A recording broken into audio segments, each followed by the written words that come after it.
ನಮಸ್ಕಾರ ಎಲ್ಲ ರೈತ ಬಂಧುಗಳಿಗೂ ಫಾರ್ಮರ್ಸ್ ಕಿಂಗ್ ಯೂಟ್ಯೂಬ್ ಚಾನಲ್ ಸ್ವಾಗತ. ನಾನು ನಿಮ್ಮ ಪವನ್. ಇವತ್ತು ಕೊಡೂರು ಟೊಮೊಟೊ ಮಾರ್ಕೆಟಲ್ಲಿ ಟೊಮೊಟೊ ಬೆಲೆ ಏನಾಗಿದೆ ಅನ್ನೋ ಬಗ್ಗೆ ಸಂಪೂರ್ಣ ಮಾಹಿತಿ ಇದೆ. ಆದಷ್ಟು ಈ ವಿಡಿಯೋ ರೈತರಿಗೆ ಶೇರ್ ಮಾಡಿ, ಫಾಲೋ ಮಾಡಿ, ಸಪೋರ್ಟ್ ಮಾಡಿ. ಈಗ ನಾವು ಹಾಕೋ ಮಂಡಿದು ನಾವು ಯಾವ ಮಂಡಿದು ಹಾಕ್ತೀವಪ್ಪ ಅಂದರೆ JSK ಮಂಡಿ ರೇಟ್ಗೆ ಹಾಕ್ತೀವಿ ಪ್ರತಿದಿನ ನಾವು.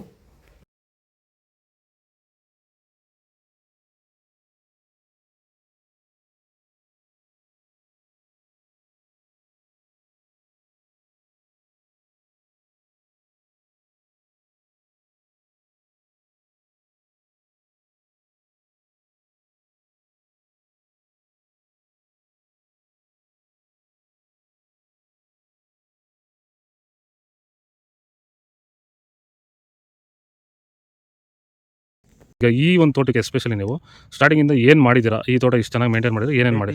ಫಸ್ಟ್ ವೈರಿಗೆ ಆನ್ ಕೊಟ್ರಿ, ಆಮೇಲೆ ಪ್ಲಾಂಟಲ್ಲಿ ಮತ್ತೆ 10 ದಿವಸಕ್ಕೆ ಅದೊಂದ್ಸಲಿ ಇದೊಂದ್ಸಲಿ ಕೊಟ್ಕೊಂಡ್ ಬಂದಿದ್ದೀರಿ ಇಲ್ಲಿವರೆಗೂ. ರೆಗ್ಯುಲರ್ ಆಗಿ ಬಳಸ್ತಾ ಬಳಸ್ತಾ ಇದ್ದೀವಿ. ಬೇರೆ ಏನು ರಾಸಾಯನಿಕ ಕೊಟ್ಟಿದ್ದೀರಾ? ಏನು ಕೊಟ್ಟಿಲ್ಲ, ಒಂದೇ ಒಂಚೂರು ಏನು ಕೊಟ್ಟಿಲ್ಲ. ವಿತೌಟ್ ರಾಸಾಯನಿಕಗಳು ಬರೀ ಪ್ಲಾಂಟ್ ವೆಲ್ಲು ಮತ್ತು ವೈರಿಗನ್ನ ಬೆಳೆಸ್ಕೊಂಡು ಬಂದಿರೋದು. ಪ್ಲಾಂಟ್ ವೆಲ್ ಮತ್ತು ವೈರಿಗನ್ ಬಳಸೋಕೆ ರೀಸನ್ ಏನಿದೆ? ಬಿಲ್ಟ್ಗೆ ಸರ್. ಫಸ್ಟ್ ಎಲ್ಲ ನಾವು ಹೋದ ವರ್ಷ ಎಲ್ಲ ಬೆಳೆದಿದ್ರಿ, ನಾವು ಶಾಮಂತಿಗೆನೇ ಬೇಡ ಅನ್ಕೊಂಡ್ಬಿಟ್ಟಿದ್ರೆ ನಿಮ್ಮನ್ನ ನೋಡ್ಬಿಟ್ಟು ರೆಫರೆನ್ಸ್ ತಗೊಂಡು ನಿಮ್ಮ ಇದ್ರ ಮೇಲೆ ನಾವು ಮಾಡ್ತಾ ಇರೋ ತೋಟ ಇದು ಚೆನ್ನಾಗಿದೆ.